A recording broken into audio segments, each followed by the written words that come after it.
Towson draft. We've got Caps. We've got Wizards. We've got the Orioles up at Yankee Stadium taking on the Yankees for a couple of games. Hopefully some better weather. And two of the better teams in the American League East going on right now. Two of the better teams in baseball. This guy did a little turn with the Yankees at the Wall Street Journal. He was the Yankees beat writer there before peeling off to follow, same thing as me. I've written 4 books, and every time I get into a book, I almost get divorced. But on top of that, it's a quest to the end, and I guess a lot of this was born of fantasy sports. The book is called Dueling with the Kings. It has been dubbed on Twitter by my pal Ken Rosenthal. Reads like a classic thriller. It is Dan Barbarisi. You can follow him out on Twitter as well as at Dueling with Kings. It's a Simon & Schuster book. Dude, you used to just run around with the Yankees, and you got into this crazy book business, right? Yeah, that's right, Nestor. I mean, I was the Yankees beat writer for 5 years at the Wall Street Journal, but when I was there, actually, I discovered the kind of daily fantasy world, actually in the press box at Fenway Park one day. This was in May of 2015, and John Tomasi, who at the time was a reporter for the Boston Herald, said, "You got to see this FanDuel thing." And I was immediately struck by 3 things. This was before like that whole advertising blitz and before DraftKings and FanDuel were like, everywhere in the news. This is when really nobody was talking about them at all. And so he said, "You got to see this thing." And I was really struck by 3 things. I said, "Whoa, this is fun." 1, 2, how the heck is this legal? And 3, I'm going to make a ton of money on this. So it gets a lot more legal when Bob Kraft gets in and buys in, right? I mean, that was a big part of why it managed to stay legal once it got under a lot of challenges. Yeah, but certainly the support of the sports leagues was very integral to its survival once a lot of hammers came down on it. But yeah, I mean, I was just blown away that at the time it was getting so big and it was such a crazy thing, and nobody was really talking about it yet. So to me, it was like, I got to tell the story of this thing and figure out where the heck it came from and understand it. And I figured the best way to do that was kind of from the inside. So I started to try to see if I could become one of those daily fantasy pros, the sharks who takes everyone's money. Okay, so let's go back to the beginning of this thing. I'm not a gambler. I am the last sports radio host who's been doing it for a quarter of a century, who has no Jones to get action, and I don't even play fantasy team sports and football because, quite frankly, doing 30 hours of radio a week and going to games, and this is what I've done my whole life. I don't have that itch. You know what I mean? I'll go play some blackjack or whatever. I've never seen the world through that eye, but I also realize how quickly both of these organizations, and really through the advertising in football season toward that 1 August and September when it looked like they owned the league, where literally every commercial was for gamble, gamble, gamble, gamble. It's fun, but it's not really gambling, right? So you get involved in this. Tell me about this. Is a true story. There's nothing fictional about this, right? This is your account of getting sort of. Remember the old Fred Flintstone? Bet. I remember that episode, and you got involved in this, and then you turned it into a book. But was this supposed to be for the Wall Street Journal? Or was this always sort of a book idea that meandered and you didn't know where the end was? No, I mean, this was always. I mean, at least after the first couple of weeks, this was always a book idea because I realized how big the story was, how big the tale of this industry and all the people in it, and, frankly, the unfair playing field and the regular guys were getting screwed because these companies had grown too fast. It was always planned to be that way.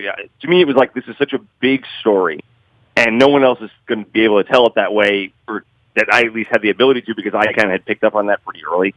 So once I was really into it, and then once the advertising blitz hit, and then once the whole thing got scandalized and was national news on the front page of the biggest newspapers every day, I'd already been in it 6 months at that point. And so at that point I was really okay, I've got to make sure to tell this whole thing as best I can. So yeah, I mean, it's funny, you mentioned, I playing a little blackjack. I was very similar. I was not, a big, I'd never placed a sports bet in my life until dealing with this whole thing. And yes, obviously it's gambling. Of course it's gambling. I just was so taken by how quickly these companies had grown and how much of a Wild West atmosphere it was that I wanted to get inside it and try to tell the story of it. And to me, the best way to tell that story was from the inside. I could wait till it was all over and say, okay, here's what happened here, but I figured the more fun and crazy and interesting way was to do kind of a bit of a gonzo journalism thing where you go dive into the thing and just tell it from the inside and live amongst these guys and try to be one of them and figure out what the heck is going on inside this thing. So really, that's what I did, and that's, it literally, I think I said somewhere in the book, it takes me from the halls of Congress to the Playboy Mansion, and it was like a completely insane journey along the way trying to explain what the heck happened here with this thing. Okay, so, nutshell this for me, and, don't spoil the book, but, I don't see this as much in front anymore, and obviously the lack of oversight, right, the lack of inherent fairness on a gambling proposition. We're always wondering that, right? When we're pulling a machine in Vegas, whether the machine's stacked against us or whatever, they always say there's oversight and they're watching all of this stuff. And obviously there's cameras throughout casinos. I've always thought sort of the online blackjack thing was a bit of a scam. And that's going back 20 years ago to, AOL and CompuServe and Prodigy, right? I've always thought anything online, but, this is, you're playing against other people with a pot of money based on, I don't know how many touchdowns Tom Brady's going to throw for this weekend. How much money of your money did you put into this, and how much did this then become sort of an undercover operation to write a book without getting outed, like what's that CBS CEO show that goes in undercover every week, right? I mean, right, undercover. Yeah, boss, at what point did you become undercover, and at what point was this fun for you to some degree? First of all, great Prodigy reference. Secondly, I was never really undercover. I was always there, saying, look, I'm writing something about this, but I'm trying to be one of you and live in your world. And they took me seriously because, first at the time I was a Wall Street Journal reporter, but then I quit halfway through to say, okay, I'm very serious about this. I'm going to truly be one of you. And so I had to leave the Wall Street Journal to really fully commit to the project. And that really made them take me extremely seriously because I had truly shown that I was all in, to use a kind of gambling term. But, I went down, I think, $6,500 at my lowest point. And, that's all my money. Believe me, it was very serious. It was, my wife was not happy with the whole thing. But I believed I had to do whatever it took to try to tell that story. And part of telling the story is the people who lost a lot of money. A lot of people lost a lot more than I did, believe me, at any point. And that's part of it, trying to deal with the addiction elements. Well, what's the scam? Let me in on this. The premise on the front end is we all get in, we all love sports, we all pick players, and at the end of the day, you too can win, right? That's what I know about it. I've never clicked on it. I've never visited any of those sites. Dude, I don't have enough hours in the day to listen to the amount of Led Zeppelin that I want to and, get fresh produce and play with my cat and be a husband and be a business owner. I just, I have enough addictions. I'm sort of addicted to writing and doing this crazy conversation thing that I do here, as well as watching hockey. I would think that once you get in on this, how many hours a day are you spending with it? And were you one of the guys thinking one day, 3 weeks from now, I'm going to hit the $85,000 pot, and it's going to be a year's salary for me, and it's going to be like this thing never happened? Well, as I started to get better at it, so as I got into that world, I basically was looking for one of these big-time guys to mentor me, and I got one of them to do so, a guy named Beep I'm a Jeep, and that's where kind of the story starts to take off. He really takes me under his wing and brings me into that whole thing, and, when I would be with him, you start at, let's say, 3:00, and you go pretty much straight until the lineup's locked, which is at 7:00, and then you do some changes and stuff like that till 8 or 10. So, it's a full-time job if you're doing it right. But this was baseball you were playing, right? I'm correct? Well, no. So, interestingly, that's where I thought I was going to be so good at it, but I sucked at the baseball thing. That's where I lost a lot of money. And then... Because you thought you had inside information because you covered the Yankees for a few years. I thought I would at least be a true expert because I covered the Yankees. But what he showed me was that my narrative preconceptions were actually undoing me, and I was paying attention to small sample size events and stuff like that. And it's really all about the math. It's all about the numbers and stats at a higher level than I even understood, and understanding things like linear regression and line of correlation and all kinds of stuff. So, basically, what he said is, I'm going to build you from the ground up as a hockey daily fantasy player. I said, that's crazy. I don't know anything about hockey, and I truly didn't at the time. But he was right. I don't know anything either. I'm a Caps fan. Yes, I'm sorry. Yeah, I mean, I've been like a Rangers fan. I grew up in New York, and the last thing I even knew about was like the '94 Rangers. I didn't pay attention in 15 years. Although I was very excited to see that like Jaromir Jagr was still playing. Which Yeah, you thought Mike Richter was still the goalie or something, right? Yeah, and he was great, right? Yeah. I mean, where's Messier? We miss him. Yeah. Yeah, exactly. I mean, totally. Although I guess Marty Brodeur lasted a longer time than I expected. But anyway, yeah. So I was like, I don't understand. I don't know anything about hockey. I'm not going to do this. But he was right, and he said, look, I'm going to show you basically the right stuff to focus on instead of the wrong stuff which you're doing right now. And so we kind of moved from that point, and I started to become very good at the hockey end of it. I became very, very good. And I don't want to like give too much away, but there's basically what everybody wants to do is hold up that big check that you see on TV. You probably remember that from the commercials, and you win those at like one of the quote unquote live finals. And so my goal was to try to reach one of those things. And so I fought my way towards trying to get there in the hockey version of this. And I managed to get to one of those things. Again, I don't want to give away too much. Dude, that's 24 hours a day, fast. right? I mean, like if I had to become an expert on international soccer tomorrow, first off, I think that's a fallacy, right? I mean, I've been doing this for 25 years. I've forgotten more about the Orioles and the Ravens than most people know. Ditto the Terps and, even the Caps, Wizards, local stuff. I can't imagine, like, having to become an expert on NASCAR tomorrow when I don't even know who the hell the drivers are or anything about them. I would think that this was your journalistic background probably served you well at the Wall Street Journal to take a deep dive into hockey when you didn't know much more than Ovechkin wears red, right?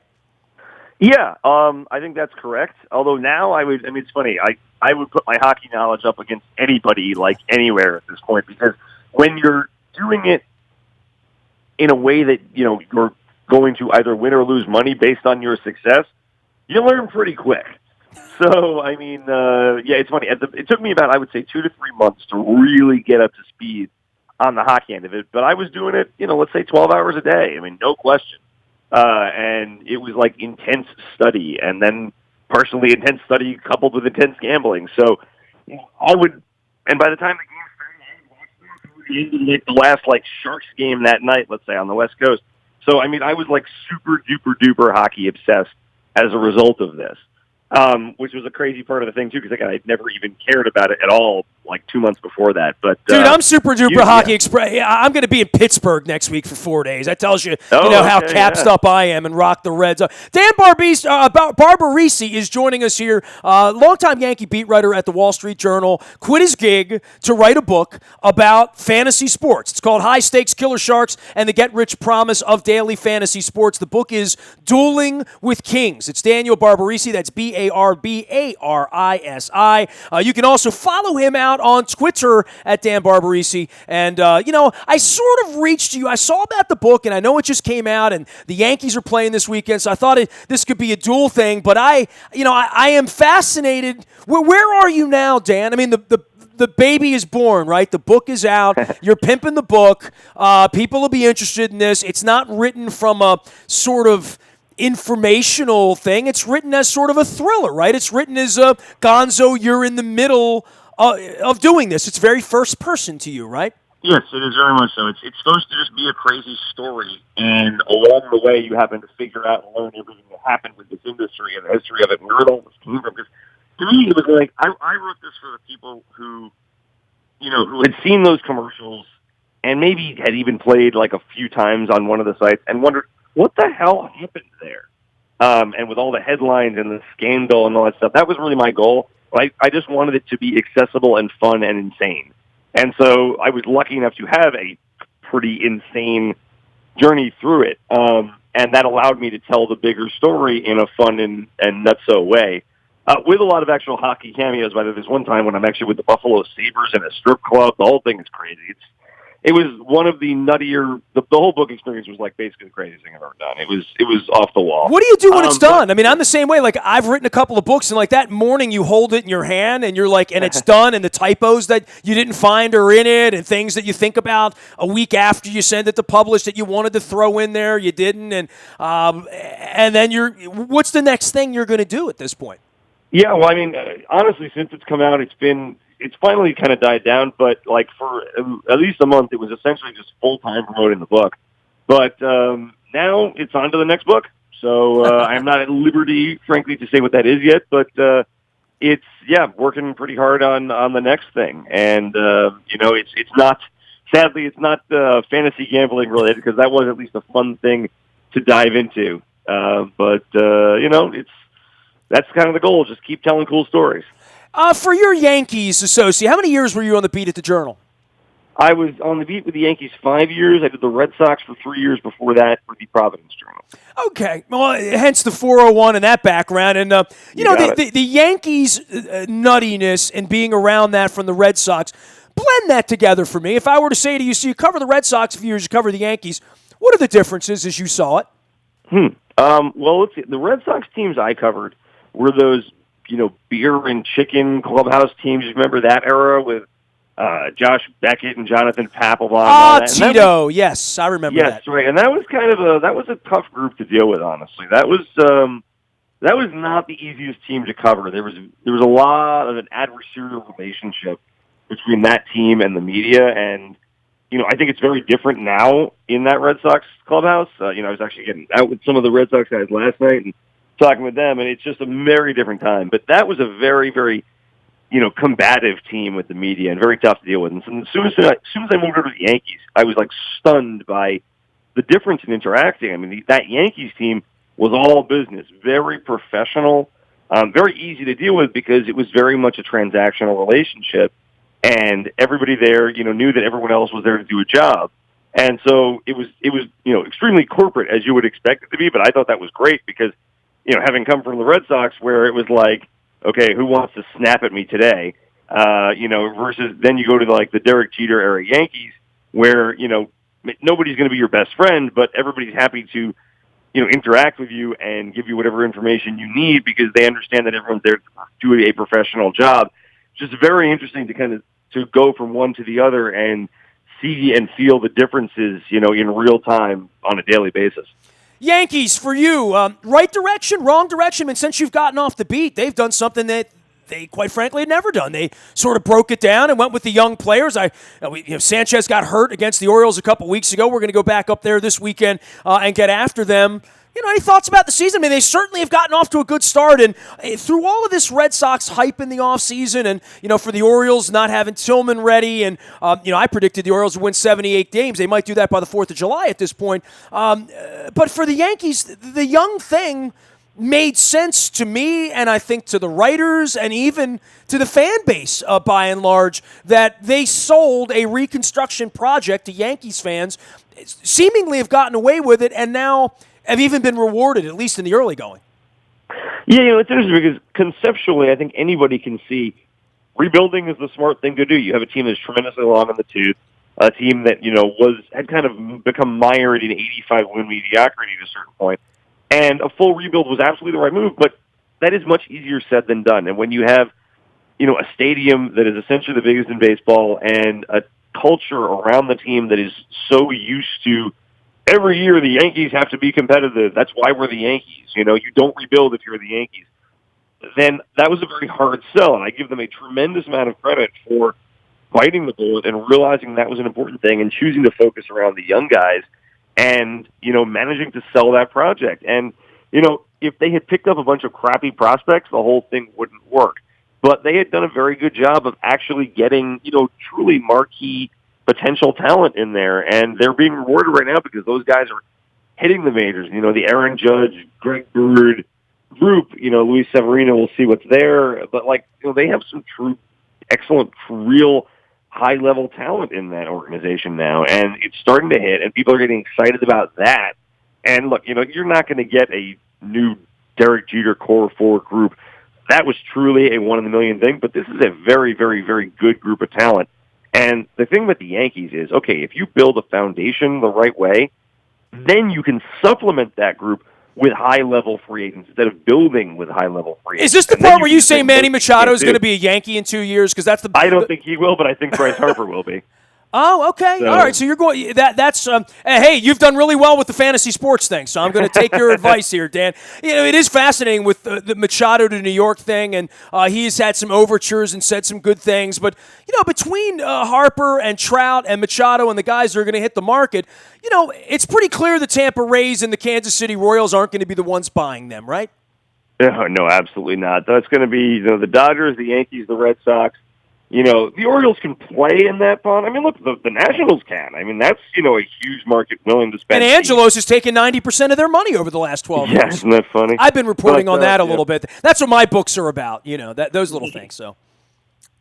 Yeah, I mean, I do believe that I think Harper, his predilection for the Yankees, the way the stadium fits him, the way the Yankees would love to make a splash on a young free agent, I mean, a truly young free agent, I could see a lot of ways where he could end up there, and everybody wins with that on an unbelievably enormous contract.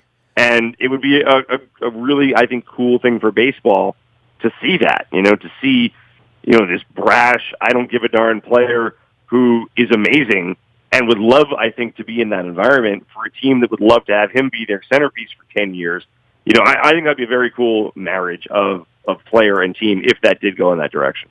He is Dan Barbarisi. He covered the Yankees, the Red Sox at the Wall Street Journal. He left his gig to go write a book and be involved in fantasy sports as a player. And as our resident Hunter S. Thompson here going gonzo, it's Dueling with Kings, High Stakes, Killer Sharks, and the get-rich promise of daily fantasy sports. And you can find him out on Twitter at Dan Barbarisi. You can also find the book out on Amazon. If you buy it with our Give a Spit app, you make some dough for our friends at There Goes My Hero to help some leukemia patients like my wife as well. Dude, are you still playing fantasy, or are you sort of done with it? Was it a phase for you? Yeah, I mean, I mostly am done with it. I played through the end of this hockey regular season, so not that long ago. But, I intended to do this for the purposes of the book and to become as legit and high-level player as possible for the purposes of the book, but not really to have that be my life. So now that the book is out and the hockey season, which is what I became very good at, is done, I'm pretty much done with it. But it was a crazy ride as I went along, no question about it. Cap's going to win the cup, dude. You better say yes. I actually do think so. Believer. I think that they are the team. And look, obviously hockey is so, anything can happen in hockey, of course. And Pittsburgh is a very, very tough team to get past. But I think that this is their year. I think they have the talent. I think they have made the additions on the blue line they needed. I think that they are ready to go. I think they can run three deep lines. And that's really what you need in the playoffs. And Pittsburgh is undermanned. And if you can get past Pittsburgh, you can whomp the Rangers or Otto or whoever gets by there. And then they're just by far the best team left. From your lips to our creator's ears, that the chalice, I shall be drinking from it at some point. Dan, good luck with the book, man. I know how hard it is to write a book. I love having authors on because I've been one myself and sort of obsessed in the middle of the night with the light on, the eyes getting scratchy, the cat on my lap, the coffee being made, the blur of jazz music to sort of soothe me. So I know what that's all about. So congratulations. Good luck on the next book. And when it's not a secret anymore, come back and visit, right? Thanks so much, Nestor. I appreciate you having me, man. You got it. Dan Barbarisi joining us here. You can find him out on Twitter at Dan Barbarisi. That's BARBARISI. Dueling with Kings. And even my pal Jason Gay says the book is a blast. Dan Shaughnessy says pick up the book. Reads like a classic thriller, says Ken Rosenthal. So there you have it. I wish people would have said such nice things about my book. The Buy a Toyota Audio Vault is there 24 hours a day for you all weekend long, getting you ready for the weekend and getting you ready. Let's see, we got draft fallout, Wizards, Caps, Orioles. Just a little bit going on around here right now. Nasty at WNST.net finds me. Facebook, Twitter, LinkedIn, Snapchat, Instagram, and streaming live on our Facebook as well as our YouTube WNSTV channel. We are WNST.net, AM 1570 and WNST Towson, Baltimore, and we never stop talking Baltimore sports.